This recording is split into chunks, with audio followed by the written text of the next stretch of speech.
ಇಬ್ಬರು head oriented, ಇಬ್ಬರು logic, analytical mind, sceptical mind, ಯಾವಾಗಲೂ ತರ್ಕ ಸ್ವಭಾವ. ಇವರಿಬ್ಬರು ಹೇಗೆ ಜೀವನದಲ್ಲಿ ಮುಂದಕ್ಕೆ ಹೋಗ್ತಾರೆ?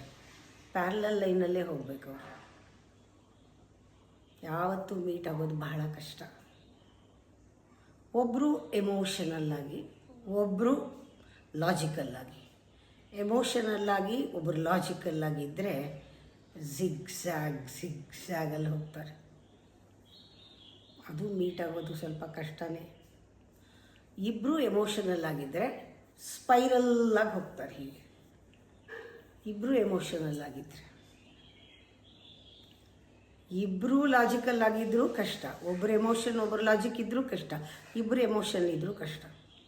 ಸ್ಪಿರಿಚುಯಾಲಿಟಿಗೆ ಬಂದಮೇಲೆ ಈ ಸಂಬಂಧಗಳಲ್ಲಿ ಒಬ್ಬೊಬ್ಬರು ಇಂಡಿವಿಜುವಲ್ ಆಗ್ತೀರಾ. ಎಮೋಷನ್ ಲಾಜಿಕ್ ಬ್ಯಾಲೆನ್ಸ್ ಆಗುತ್ತೆ.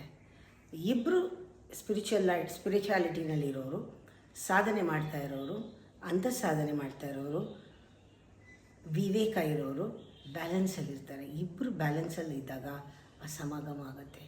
ಆ ಬ್ಯಾಲೆನ್ಸ್ ಇಲ್ಲದಿದ್ದರೆ ಹಾರ್ಮೋನಿ ಇಲ್ಲ, ಹಾರ್ಮೋನಿ ಇಲ್ಲದೆ ಯೂನಿಟಿ ಇಲ್ಲ.